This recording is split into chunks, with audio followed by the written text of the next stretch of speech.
Shubhodayam, welcome to morning session. Gently kept your hands on your face for 10 seconds. 10, 9, 8, 7, 6, 5, 4, 3, 2, 1, 0. అరచేతులు చూస్తూ నెమ్మదిగా కడజరుద్దాం. 5, 4, 3, 2, 1, 0. ముందుగా మనందరికీ గురువుగారైన బ్రహ్మర్షి పితామహ పత్రిజీకి సహస్ర కోటి నమస్సుమాంజలు, సహస్ర కోటి కృతజ్ఞతలు అర్పించుకుంటూ ఓషో గారిని ఆహ్వానించుకుందాం. ఓషో గారి ద్వారా విజ్ఞాన భైరవ తంత్ర శివుడు పార్వతీమాతకు చెప్పిన జ్ఞాన సూత్రాలు, ధ్యాన సూత్రాలు తెలుసుకుంటున్నాం. అందులో భాగంగా తంత్ర యొక్క విజ్ఞాన భైరవ తంత్రలో తంత్ర దేని మీద దృష్టి పెడుతుంది అనే అంశం మీద విశేషంగా తెలుసుకుందాం. తంత్ర సహజంగా మన మనసులో ఉన్న, అంటే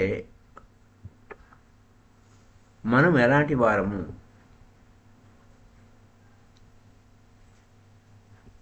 ఆ లోపల ఉన్న తత్వం ఏమిటి, అలాగే మనసుని జీరో చేయడం మీదే ఎక్కువ దృష్టి ఉంటుంది. అయితే నేను మొన్న అది చెప్పుకున్న తర్వాత మనం ఏమనుకున్నామంటే, మతాలు దేవుడు దయ్యము రెండు ఎందుకు పెడుతున్నారు ఆ విషయం చెప్పుకుందాం అనుకున్నాం. అదే దాని గురించి ఇప్పుడు మనం చెప్పుకోబోతున్నాం. మతాలలో దేవుడు దయ్యం లేకుండా మతం లేదు. దేవుడు కావాలి, దెయ్యం కావాలి, దెయ్యం కూడా కావాలి. అయితే కేవలం దేవాలయాల్లో మనం దేవుడి బొమ్మ మాత్రమే చూస్తాం, కానీ వెనక దెయ్యం దాక్కుని ఉంటుంది.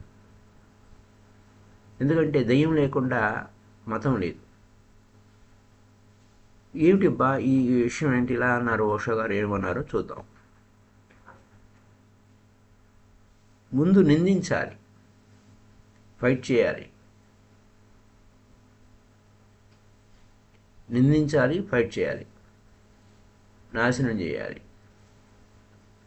అప్పుడే యాక్సెప్ట్, అంతవరకు పూర్తిగా పూర్ణంగా పరిపూర్ణంగా ఒక పార్ట్ను మాత్రమే యాక్సెప్ట్ చేయాలి, మిగతా పార్ట్ యాక్సెప్ట్ చేయకూడదు.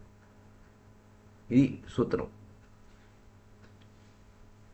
నువ్వు మతం అనేది ఏం చేస్తుందంటే నిన్ను పరిపూర్ణంగా యాక్సెప్ట్ చేయదు, సగం మాత్రమే యాక్సెప్ట్ చేస్తుంది, కొంత మేరకే యాక్సెప్ట్ చేస్తుంది. మనం ప్రేమని యాక్సెప్ట్ చేస్తాం, ద్వేషాన్ని యాక్సెప్ట్ చేయం. అంటే ప్రేమని ఒప్పుకుంటాము, ద్వేషాన్ని ఒప్పుకో. ద్వేషాన్ని నాశనం చేసేయాలి అంటాం.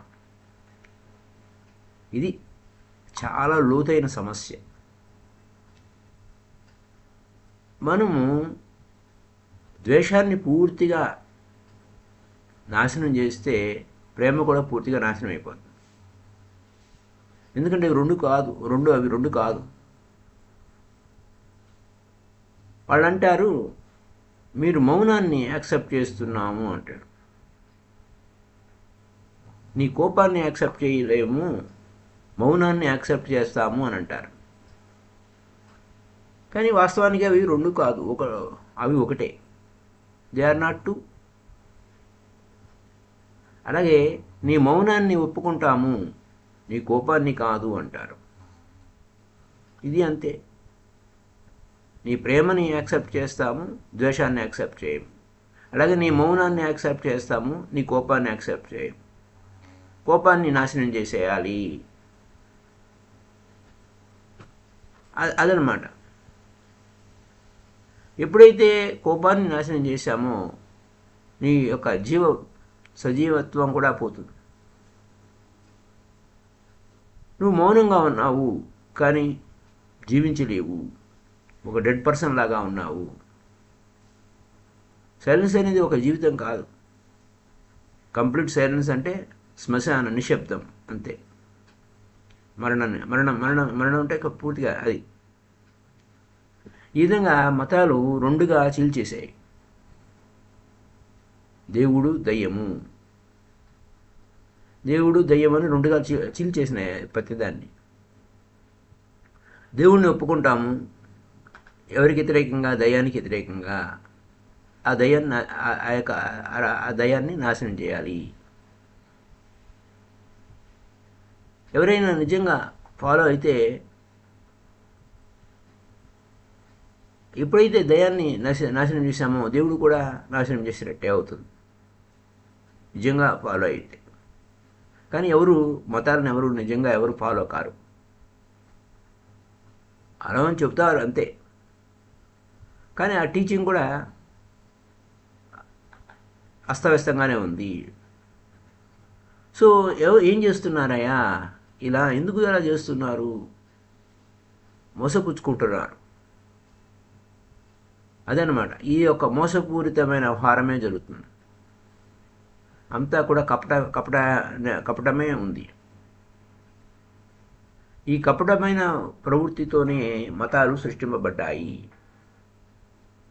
You cannot do whatsoever they are teaching you to do. అంటే నువ్వు వాడు చెప్పేవన్నీ కరెక్ట్గా నువ్వు చేస్తే ఇంతే సంగతులు. ఒకవేళ అలా కనుక నువ్వు చెప్పేది ఒకటి చేసేది ఒకటి జరుగుతుంది. నువ్వు కూడా అలాగే, వాడు చెప్పేది అలాగే ఉంది, నువ్వు చేసేది కూడా అలాగే ఉంది. వాడు అలాగే చెప్తారు, వాళ్ళు చెప్పేది ఒకటి, నువ్వు చేసేది ఒకటి. వాళ్ళు చెప్పేది ఒకటి, చేసేది ఒకటి.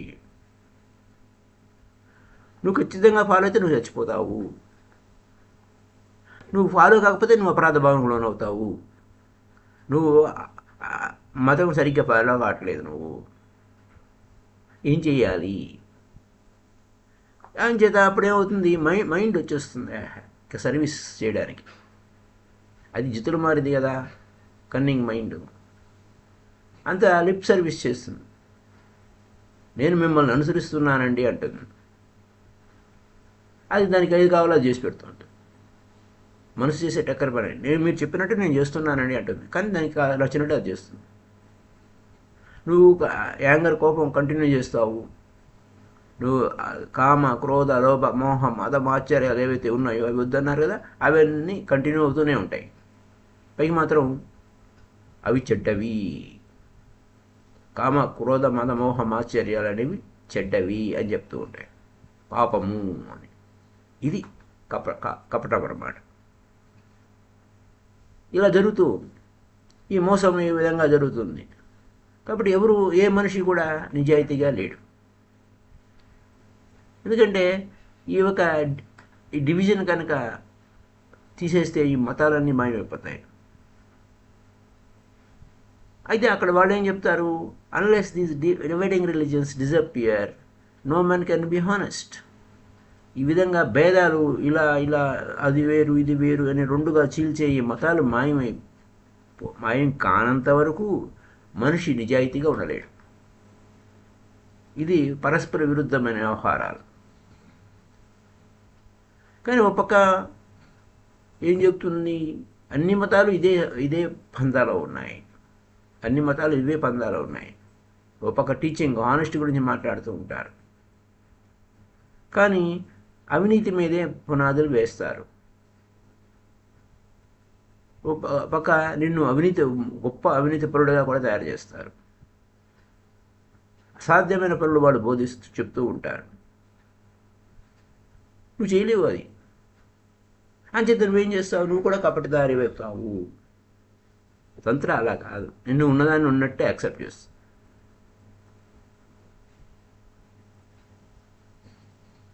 ఉన్నదాన్ని ఉన్నట్టు. శ్రీకృష్ణుడు ఏమంటాడు, అపచేదసి పాపేభ్య సర్వేభ్య పాపకృత్తమ సర్వం జ్ఞానప్లవేనేవ వృజనం సంతరష్యసి అని సింపుల్గా చెప్పేస్తాడు. నువ్వు పాపులందరికంటే గొప్ప పాపివైనా నువ్వు ఎవరి ఒకటికి వచ్చేయచ్చయ్యా అని అంటాడు. అంచేత తంత్ర అదే చెప్తుంది, టోటల్గా నిన్ను టోటల్గా యాక్సెప్ట్ చేస్తుంది. అయితే టోటల్గానే యాక్సెప్ట్ చేయాలి, లేకపోతే టోటల్గానే రిజెక్ట్ చేయాలి, అంతే. మధ్య అటు ఇటు ఉండదు.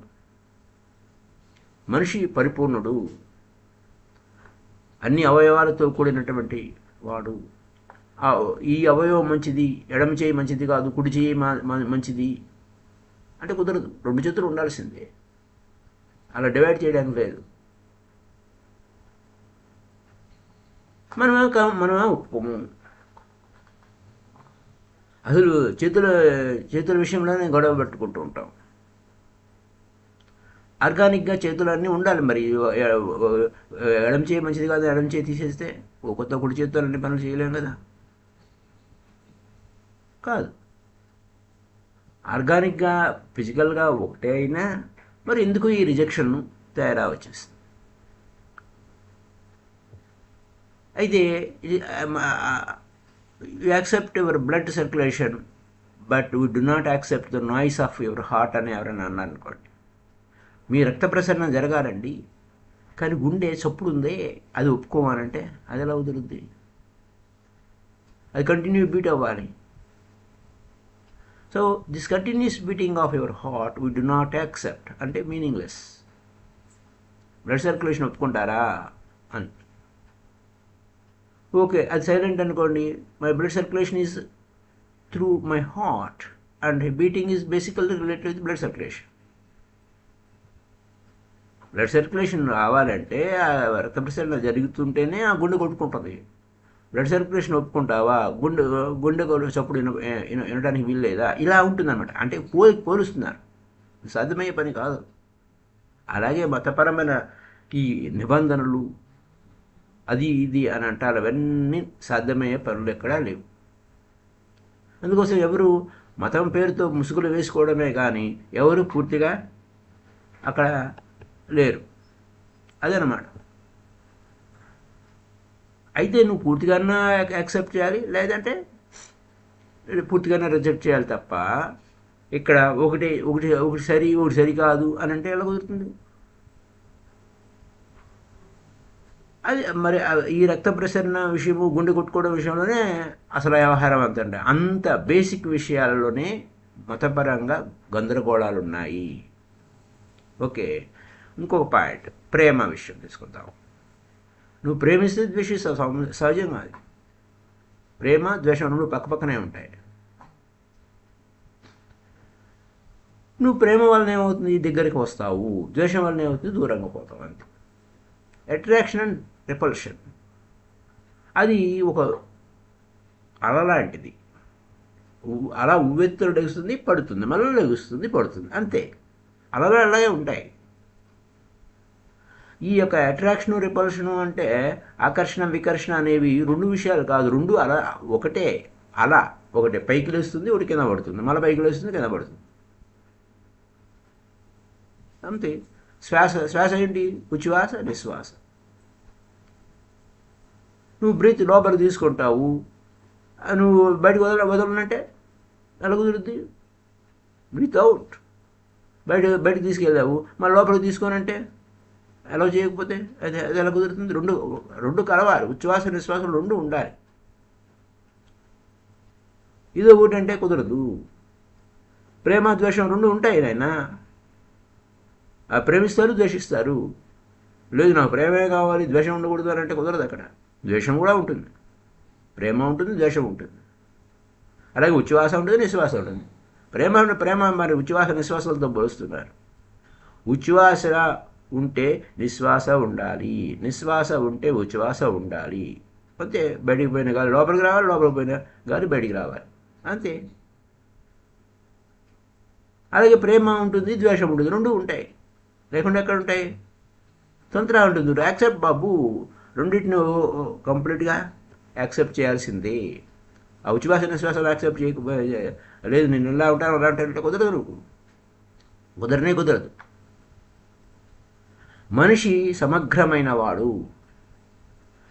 అందులో ఏ విషయాన్ని అది నిరాకరించడానికి వీల్లేదు. మనిషి ఆ శరీరమే ఆర్గానిక్గా లేడా ఏమిటి? అన్ని అవయవాలు కలిసే ఉన్నాయి. సో అతను రాయి కాదు. ద స్టోన్ అనేది అంటే స్ట్రీట్లో ఎలా ఉంది, అది కూడా పడి ఉంది కూడా, అది అందులో అణువులు పరమాణువులు అన్నీ కలిసి ఉంటాయి, అప్పుడే అది స్టోన్ అవుతుంది. ట్రీ కూడా సమగ్రంగా ఉంటుంది, చెట్టు కూడా, పుష్పం కానీ అన్నీ కూడా, పక్షులు కానీ అన్నీ పర్ఫెక్ట్గానే ఉన్నాయి. సో మనిషి ఎందుకు ఈ విధంగా అట్లా అది తప్పు ఇది తప్పు అట్లా ఇట్లా ఈయన గందరగోళాలు ఎందుకు చేసుకుంటున్నాడు? కానీ మనిషి కూడా ఆ పువ్వు వలె, ఆ పక్షి వలె, ఆ చెట్టు వలె, ఆ రాయి వలె అన్నీ కరెక్ట్గానే ఉన్నాడు. గ్రేట్ యూనిటీ అన్నాడు. అన్నిట్లో కంటే కాంప్లెక్స్ ఆర్గానిక్గా మొత్తం ఎన్నో కాంప్లెక్స్ వ్యవహారాలు. శరీరం లేదన్న ఒక అవయవం పని చేయకపోతే అంత గందరగోళం ఉంటుంది. కాబట్టి శరీరంలో ఏది నువ్వు ఇది రిజెక్ట్ చేయడానికి లేదు, అది తప్పు ఇది తప్పు అని అనుకోవడం. అలాగే మనకి మతపరమైన వ్యవహారాలను ఇలాగే చెప్తూ ఉంటాయి, కానీ అంతా యాక్సెప్ట్ చేస్తుంది టోటల్గా, యాజ్ యు ఆర్, ఉన్నదాన్ని ఉన్నట్టుగా. అయితే ఇక్కడ ఇలా మాట్లాడుతున్నారేంటి అనే దగ్గరకు వచ్చేసరికి అపార్థం వస్తుంది. అందుకోసం ఉష గారు ఏమంటున్నారంటే, నువ్వు మారకూడదు, ఏ చేంజ్ చేయకూడదు అని ఇక్కడ ఏమంటారా, నువ్వు ఎదుగుదల అని ఆపేయమని అంటారా. దానికి ఏంటంటే, నువ్వు ఉన్నదాన్ని ఉన్నట్టు ఒప్పుకుంటాము, కాబట్టి ఉన్నదాన్ని ఉన్నట్టుగా నువ్వు పెరుగు, నువ్వు ఎదుగునాయనా. అక్కడ గ్రోత్ చాయిస్ ఏం కాదు. నవ్ యూ కెన్ గ్రో, కానీ నువ్వు ఎదుగు అంటున్నాడు. కానీ ఆ ఎదుగు కూడా ఏంటి? నీ ఎంపికే, నువ్వు ఎదగాలా లేకపోతే అక్కడ ఇరుక్కోవాలా అని. అయితే మామూలుగా వాస్తవం ఏంటి? గ్రోత్ అనేది సహజంగా నువ్వేం ఎంచుకో, అక్కడ ఆటోమేటిక్గా పెరుగుతుంది. ఉదాహరణ చూద్దాం. బుద్ధుడు ఉన్నాడు, ఓకే, బుద్ధ ఏమయ్యాడు? ఎన్లైటన్ అయ్యాడు. అంటే బుద్ధుడికి ముందు సిద్ధార్థుడుగా ఉన్నాడు. సిద్ధార్థుడు ఎన్లైటన్ అయ్యి Buddha, you become a Buddha, enlighten. అప్పుడు ఏమండి, ఇప్పుడు ఇలా అంటున్నారు కదా, కోపము ద్వేషము లేదా కోపము అనేది ఉంది, ఎక్కడ పోయింది కోపము అని. అతని కోపం ఉంది, అతనికి ఆ బుద్ధుడికి కోపము ఉంది, సెక్స్ ఉంది. మరి ఆ సెక్స్ ఎక్కడ పోయింది? Where has is sex? Where is that anger? కోపం ఎక్కడికి పోయింది? అది ఈ రాగద్వేషాలు ఇవన్నీ ఏమైపోయినాయి? ఇప్పుడు అతనిలో కోపాన్ని మనం గుర్తించలేము. When he is enlightened we cannot recognize any anger on him, అంతే. ఇప్పుడు కలువ పువ్వు ఉంది, తామర పువ్వు ఉంది, కలువ పువ్వు, తామర పువ్వు, అలా లోటస్ అనమాట. ఇది ఎక్కడి నుంచి వస్తుంది? బురదలో పుడుతుంది. నువ్వు లోటస్ని గుర్తిస్తావా, బురదను గుర్తిస్తావా? అది ఇంపార్టెంట్. లోటస్ ఎక్కడి నుంచి వచ్చింది? ఆ కలువ పువ్వు ఎక్కడి నుంచి వచ్చింది? బురదలో నుంచి వచ్చింది. నువ్వు బురదను చూడవు, కలువను చూస్తావు, ఆ కలువ పువ్వును చూస్తావు, అంతే. ఆ కలువ పువ్వు యొక్క అందము, ఆ సుగంధము, ఆ అద్భుతాన్ని ఆహ్లాదంగా ఆనందిస్తావు. కానీ అది ఎక్కడి నుంచి వచ్చింది ఆయన? అది బురద నుంచే వచ్చింది. ఆ బురద చాలా అసహ్యంగా ఉంటుంది, కానీ దాన్ని మనం చూస్తావా? చూడవు. ట్రాన్స్ఫర్మేషన్ చూస్తావు, పరిణామ క్రమం చూస్తావు, దానిలో వచ్చేటువంటి సుగంధాన్ని ఆస్వాదిస్తావు. కానీ ఎక్కడి నుంచి వచ్చింది? మూలం ఎక్కడి నుంచి వచ్చింది? ఆ అగ్ని నుంచి వచ్చింది. మళ్ళీ ఆ పెట్రోల్స్ ఎంత అందంగా ఉన్నాయి అవి. ఆ బురదలోంచి వచ్చిన ఆ యొక్క కలువ రేకులు ఎంత సున్నితంగా, ఎంత అద్భుతంగా ఉంది. సేమ్ ఆ బురద నుంచే వచ్చింది. ఆ అసహ్యంగా ఉన్న దాని నుంచే ఆ అందమైన పెట్రోల్స్ వచ్చినాయి. కాబట్టి నువ్వు ఏం చేస్తావు? నువ్వు హైడ్ చేస్తూ ఉంటావు. అయితే అయ్యో బురద ఎంత బురదగా ఉంది, ఆ బురదంతా కప్పెట్టేయాలి అంటే ఇంకా ఏమవుతుంది? ఆ ఫ్లవర్ ఉండదు, మాయమైపోతుంది. కొన్ని రోజుల్లోనే అది మాయమైపోతుంది. అప్పుడు ఆ లోటస్ మళ్ళీ ఇంకా చూడనా కూడా చూడలేవు. ఏమైపోయింది ఆ లోటసు? ఆ కలువ పువ్వు ఏమైపోయింది? దాని యొక్క సుగంధం ఏమైపోయింది? ఆ అందమైనటువంటి ఆ కలువ రేకులు ఎంత చక్కగా ఉన్నాయో అవి ఏమైపోయినాయి? అది నిన్ను నువ్వు గుర్తించలేవు. బుద్ధుడు you cannot recognise yourself in Buddha. బుద్ధుడు చూసావు, నేను ఆ బుద్ధుడిలానే ఉండాలంటే నువ్వు ఆ బుద్ధుడిలో నువ్వు నిన్ను చూడలేవు. నువ్వు ఉన్నావు, నువ్వు కూడా ఆ బుద్ధుడిలోనే నువ్వు ఉన్నావు. నీలో ఆ బుద్ధత్వం ఉంది, కానీ ఆ బుద్ధుడు నీలో ఉన్న బుద్ధుని నువ్వు చూడలేవు. ఒక హయ్యర్ ప్లేన్లో ఉన్నాడు. ట్రాన్స్ఫర్మేషన్ అయిపోయింది. అక్కడ సెక్స్ ఉంది, కోపం ఉంది, ద్వేషం ఉంది, అన్నీ ఉన్నాయి, కానీ ఉన్నతంగా ఎదిగాడు. అది ట్రాన్స్ఫర్మేషన్ అంటే. అన్నీ ఉంటాయి, లేకుండా ఏం లేవు. బుద్ధుడు కూడా మనిషే, కానీ ఆ మనిషిగా పుట్టి అన్ని వికారాలున్నా కామ క్రోధ మద K²L3 అంటారు కదా. కామ క్రోధ మద మోహ మాచర్యాలు, కామ క్రోధ లోభ మద మోహ మాచర్యాలు, ఇవన్నీ వికారాలు ఉన్నాయి కదా. ఉన్నా అంతిమంగా నువ్వు ఎదగవలసింది ఏంటి? బుద్ధుడిలాగా ఎదగాలి పైకి.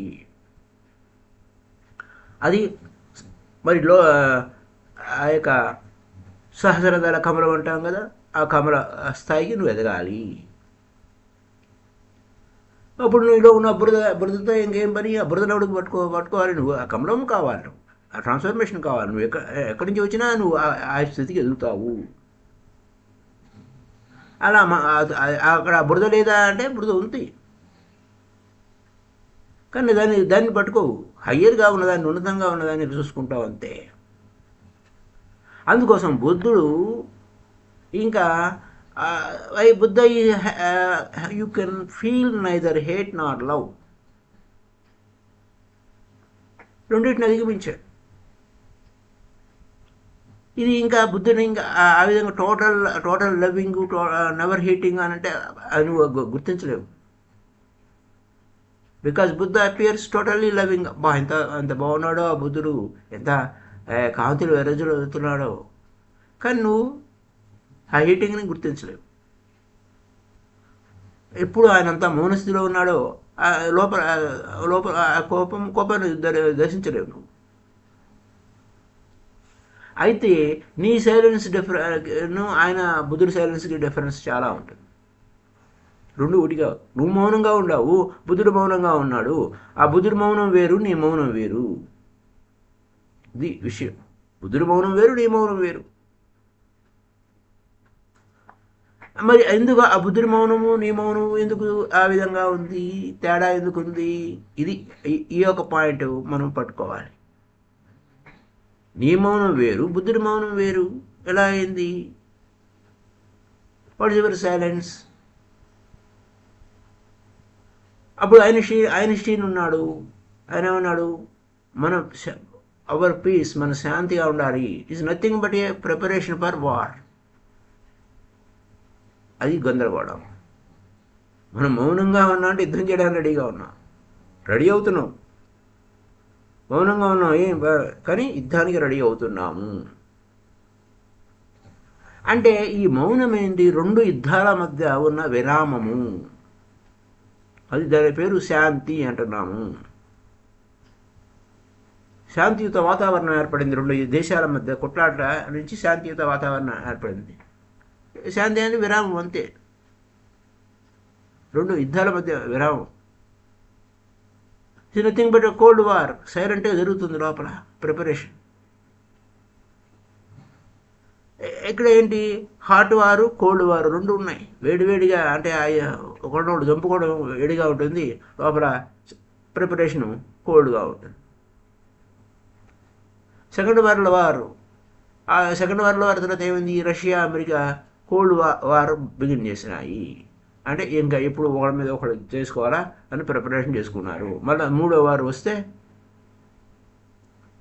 ఎలా నాశనం చేయాలని చెప్పి అలా చేశారు.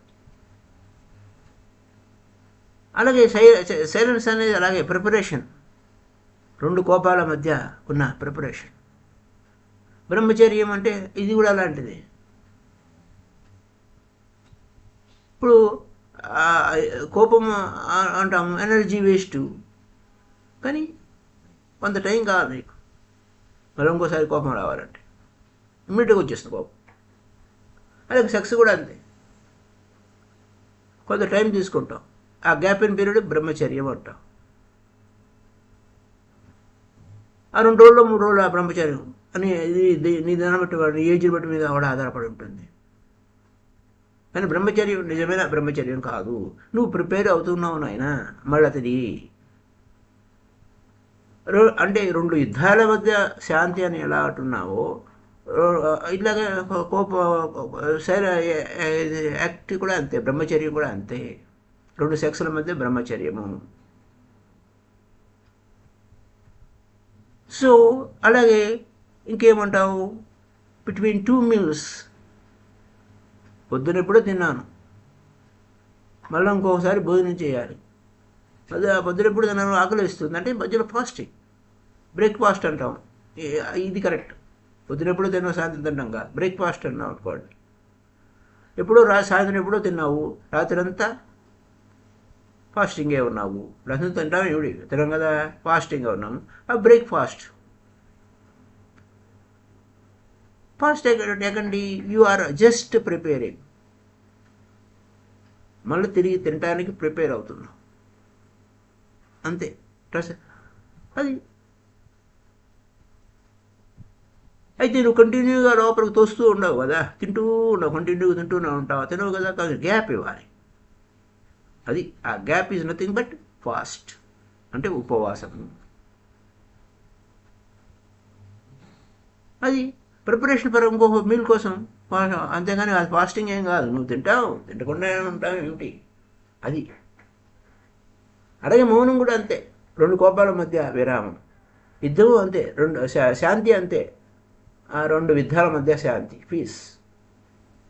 ఇలా కథ నడుస్తూ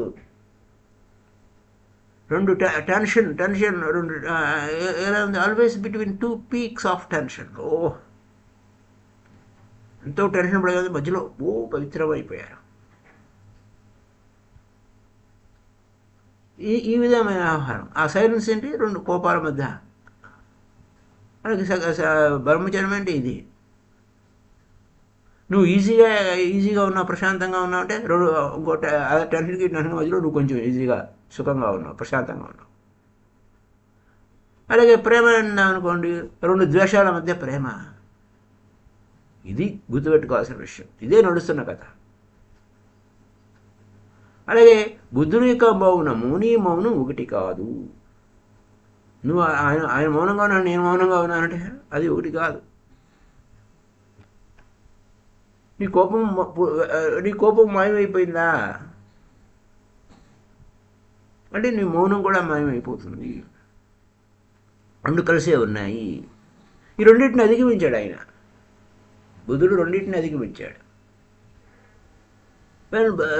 ఎప్పుడు బుద్ధుడు బ్రహ్మచారి అయ్యాడు, ఎప్పుడు ఆ యొక్క పవిత్ర ఇంకా ఏమి నిత్య బ్రహ్మచారి ఎలా ఉన్నాడు. ఆయన బ్రహ్మచర్యము నీ బ్రహ్మచర్యం ఒకటి కాదు. అక్కడ సెక్స్ డిజపేర్ అయితే బ్రహ్మచర్యం కూడా డిజపేర్ అవుతుంది. రెండు కలిసే ఉన్నాయి. ఎందుకంటే ఇవి ద్వంద్వాలనైనా ఈ రెండు కలిసే ఉన్నాయి. కాకపోతే నీకు బుద్ధుడికి ఆయన్ని నువ్వు జీర్ణం చేసుకోలేవు. ఆ బుద్ధతత్వం బుద్ధుడు ఏ విధంగా నీకన్నా డిఫరెంట్గా ఉన్నాడు. ఎంతవరకు అంటే ఇది రెండు ద్వంద్వాలతో ఉంది వ్యవహారము అని. ఏమిటి మనిషి ఏంటి ఎలా సంభవించాడు, ఏ విధంగా ఎంత స్థాయికి ఎలా ఎదిగాడు అని. ఆ ఓల్డ్ ఎనర్జీ, ఒంట్లో ఉన్న ఓల్డ్ ఎనర్జీ, ఆ రెండు ఆ యొక్క పరస్పర విరుద్ధమైన వ్యవహారాలన్నీ కలిసే ఒక ఉన్నతమైన స్థలంలో కూర్చోబెట్టాయండి. ఏ విధంగా బురద నుంచి వచ్చినటువంటి ఆ యొక్క కలువ అంటే పైకి అలా వచ్చింది, కాడ తామరాకులు వచ్చినాయి, తర్వాత పైకి కలువ పువ్వు వచ్చింది, అంతే ఉంది. అక్కడ బురద అక్కడ ఉంది, బట్ ఇట్ స్టిల్ వచ్చింది. అయితే ఆ బురదని నువ్వు కప్పెట్టేయకూడదు. లోటస్ ఉండాలంటే ట్రాన్స్ఫర్మేషన్ అవ్వాలి. నువ్వు ఆ బురద నుంచి నువ్వు ట్రాన్స్ఫర్మేషన్ అయ్యావు. ఆ బురద నుంచే పుట్టావు, కానీ ఆ బురద నుంచి ట్రాన్స్ఫర్మేషన్ అయ్యావు, అంతే. ఈ KSQLM3 కామ క్రోధ లోభ మద మహత్యాలు బురద. అవి ఉండకూడదు అని అంటే అవి ఉండకపోతే ఇది ఉండదు. దాని నుంచి నువ్వు అధిగమించాలి, ఎదగాలి నువ్వు. అది అక్కడున్న విషయం. తంత్రా చెప్పేది అదే. అన్ని ఎనర్జీస్ అన్నీ కూడా యాక్సెప్ట్ చేస్తుంది, అదేది వదిలిపెట్టదు, కానీ ట్రాన్స్ఫర్మేషన్ అవ్వాలి. యాక్సెప్ట్ చేయి ఫస్ట్. నువ్వు రిజెక్ట్ చేస్తే నీతో నీ యుద్ధమే సరిపోద్ది. నువ్వు ఎప్పటికి అవుతావు బుద్ధుడు, ఎప్పటికీ కాలేవు. సో ఈ యొక్క విషయాలు, మరిన్ని విషయాలు రేపటి ఎపిసోడ్లో కొనసాగింపు తెలుసుకుందాము. Thank you very much my dear friends.